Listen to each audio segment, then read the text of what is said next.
اعوذ باللہ من الشیطان الرجیم، بسم اللہ الرحمن الرحیم۔ انجینئر اویس درانی بول رہا ہوں جی۔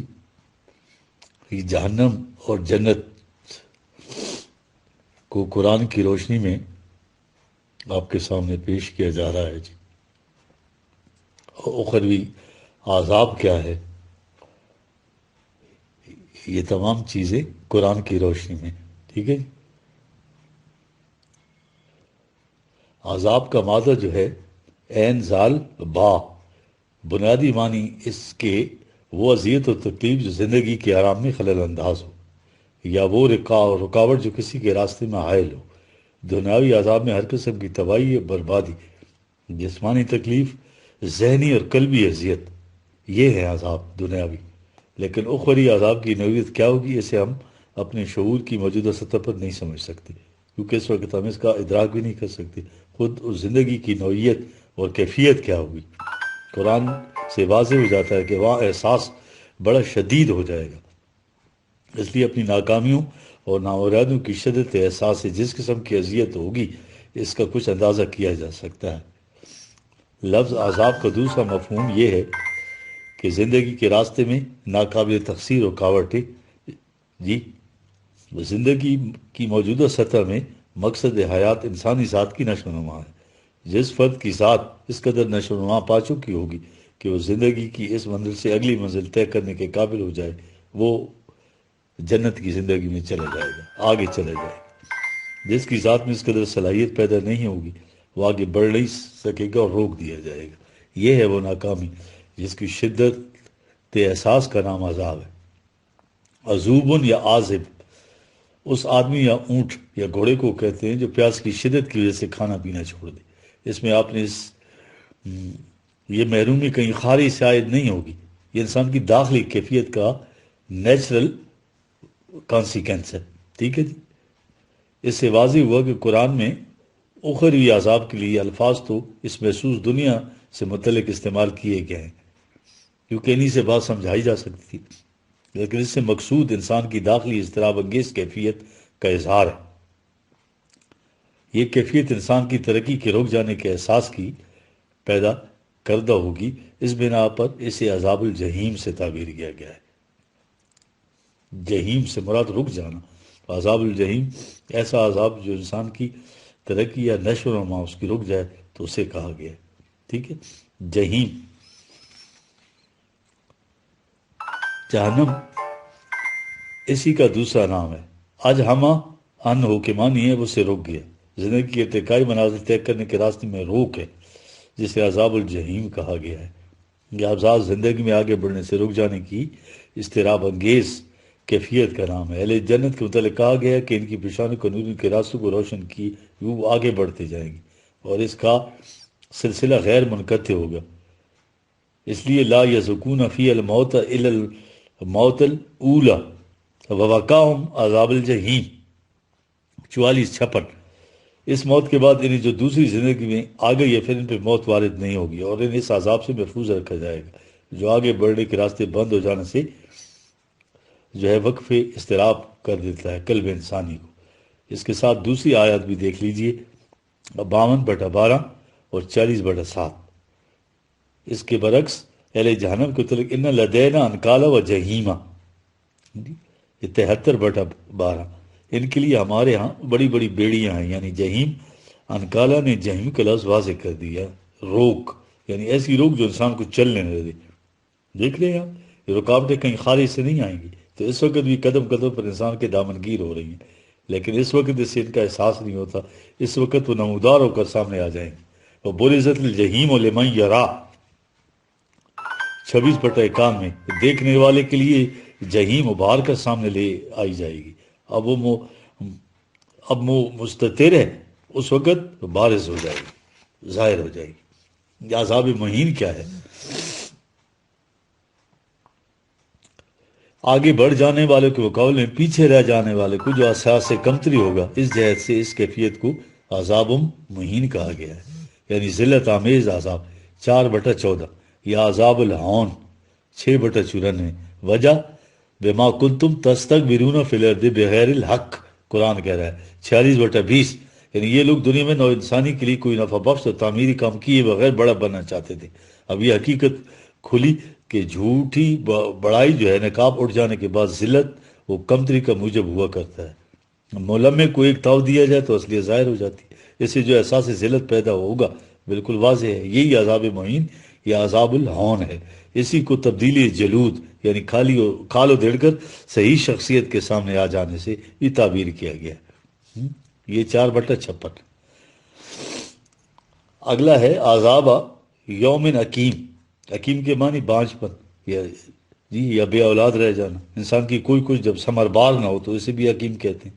اس کے معنی بند کرنا، روکنا یا قطع کرنا بھی ہیں، اس لیے اس اصطلاح کا اطلاق انسان کی انتہائی ناکامی اور نامرادی پر اسے عذاب یوم حکیم سے تعبیر کیا گیا ہے 22/55 تک۔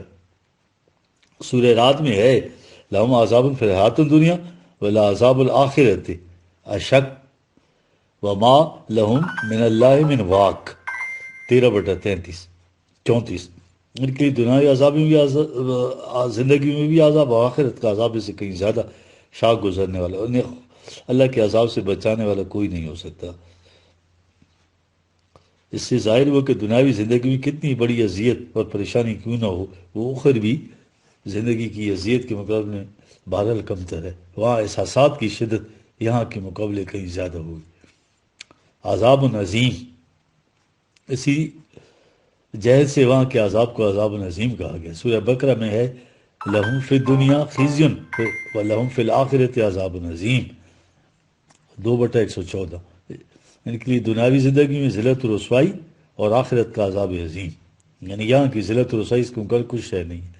نیز اور بھی یہ ذرا آیات دیکھ لیں 24/23، 5/41 اور 5/33۔ یہ عذاب عظیم کس جرم کی پاداش میں ہوگا؟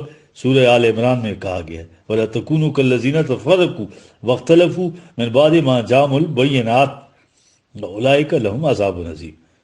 یہ کہا گیا کہ دیکھو مومنو، تم لوگوں کی طرح نہ ہو جانا جنہوں نے اللہ کی واضح تعلیم آنے کے بعد باہم اختلاف کیا، فرقے پیدا کیے، یہ ہوں گے عذاب عظیم۔ بعض مقامات پر اسے عذاب یوم عظیم کہا گیا ہے۔ انہیر سے نبی کریم رسول اللہ صلی اللہ علیہ وسلم نے فرمایا ہے کہ میں بھی قوانین خدا خیر ورزی کروں گا تو عذاب یوم عظیم سے محفوظ نہیں رہ سکوں گا۔ کہیں اسے عذاب یوم القیامہ کہا گیا ہے، ٹھیک ہے جی، یا 5/36 اور بھی بڑی آیات ہے۔ اگلا ہے عذاب مقیم، یعنی اخری زندگی کا عذاب وقتی اور ہنگامی نہیں ہوگا۔ اس کی تفصیل جہنم کے عنوان میں آگے ہم بتائیں گے آپ کو پوری ڈیٹیل میں۔ سورہ مائدہ میں ہے یریدون ان یخرجوا من النار وما هم بخارجین منہا ولہم عذاب مقیم، یہ 5/37۔ لاکھ چاہیں گے یہ لوگ کہ کسی طرح آگ کے عذاب سے باہر نکل جائیں، لیکن اس سے نکل نہیں سکیں گے، وہ عذاب قائم رہنے والا ہے۔ عذاب المقیم وہ جو مستقل طور پر ہے، اسے عذاب خلد بھی کہا گیا 32/14، یعنی ہمیشہ رہنے والا عذاب۔ خلود جہنم اور جنت کے متعلق مقام پر ہم بتائیں گے آگے۔ اس عذاب میں تخفیف نہیں ہوگی 35/36، بلکہ جو جو احساس تیز تر ہوتا جائے گا عذاب کی شدت بڑھتی جائے گی۔ اللہ 74/30۔ عذاب النار، مکمل تباہی کے لیے عام طور پر آگ کی مثال لائی جائے جو ہر شے کو جلا کر راکھ کا ڈھیر بنا دیتی ہے، چونکہ غلط روش پر چلنے والوں کو متاع حیات جھلس کر تباہ ہو جاتی ہے آخرت میں۔ اس لیے قرآن نے جہنم کو آگ سے تشبیہ دی ہے، اس کی تمام تفصیلات سے اسی تشبیہ کے محور گھومتی ہیں۔ جہنم کی آگ اس دنیا کی یہ طبیعی آگ نہیں، وہ آگ وہ ہے جس کو متعلق کا نار اللہ المقدۃ التی تطلی علی الافئدہ، ٹھیک ہے جی، 104/7 اللہ کی بھڑکائی ہوئی آگ ہے یہ، جس کے شعلے دلوں کو لپیٹ لیتے ہیں۔ سو جہنم کی آگ دلوں کو اب لپیٹ میں لے لیتی ہے، یہ کوئی فزیکل آگ نہیں ہے، یہ مراد ہے عذاب النار سے۔ یہی وہ عذاب ہے جس سے محفوظ رہنے کی مومنین آرزویں کرتے ہیں۔ وَقِنَّ عذاب النار کا نتیجہ ذلت رسوائی۔ ربنا انکا من تدخل النار فقد اغزیتہ، ٹھیک ہے، 3:190۔ جو آگ میں داخل کیا جاتا ہے وہ ذلیل و رسوا ہو جاتا ہے۔ اس سے بھی واضح ہو گیا کہ عذاب النار سے مفہوم کیا ہے، وہ آگ نہیں جو چولہوں میں جلاتے ہیں، یہ شرف انسانی سے محروم کی آتش سوزاں ہے، یہ فاسقین کا مقام ہے۔ 32/19-20۔ مفہوم اس سے ہلاکت ہے، 46/35 دیکھ رہے ہیں آپ کہ عذاب النار کا نتیجہ کیا ہے؟ ربنا انکا من تدخل النار فقد اغزیتا. اب آگے قرآن نے خود ہی دیا ہوا ہے اس کا ترجمہ. ٹھیک ہے جی.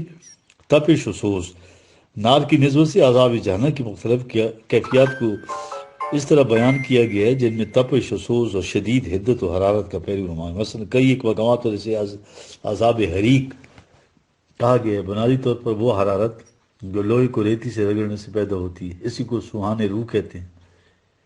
ٹھیک ہے جی. اسی کو سوہان، یہی اس عذاب کا صحیح مفہوم ہے. سورہ انفال میں ہے کہ مجرمین کو ملائکہ تماچے ماریں گے اور کہیں گے ذوقوا عذاب الحریق 8/50. سوز تپش کرنے والے عذاب کا مزہ چکو، یعنی لہو فی الدنیا خزن ونذیقہ یوم القیامت عذاب الحریق 22/9. ان کے لیے دنیاوی ذلت ہوگی اور قیامت کے دن بھی عذاب حریق. یہ عذاب حریق کس کیفیت کا ہوگا؟ چند آگے ہے. کلما ارادو ان یخرجوا منہا من غم اعیدوا فیہا وذوقوا عذاب الحریق. ابھی اس سے باہر نکلنے کا ارادہ کریں گے کہ ان کا غم دور ہو، انہیں اس پہ پھر سے دھکیل دیا جائے. کہا جائے گا عذاب الحریق کا مزہ چکو. میں غم نے بات واضح کر دی. سورہ بروج میں ہے عذاب جہنم اور عذاب حریق کو مرادف بتایا گیا. 85/10. شدت حرارت کی جیسے ایک مقام پر اسے عذاب السموم کہا گیا ہے. ٹھیک ہے. اس کے لغوی معنی ہوتے ہیں گرم تیز لو جو جسم کے اندر گھس کر زہر کا ساثر پیدا کرے. صحراؤں میں بعض سموم کی پیدا کردہ تباہ بڑی دہشت انگیز ہوتی ہیں. عذاب حمیم، اسی نظر بعض آیات میں عذاب جہنم کے سلسلے میں کہ وہاں پینے کے لیے گرم کھولتو مشروب ملے گا. لہم شراب من حمیم و عذاب علیم 6/70. یعنی گرم کھولتو مشروب یعنی علم انگیز عذاب. 10/4. سورہ دخان میں کھولتو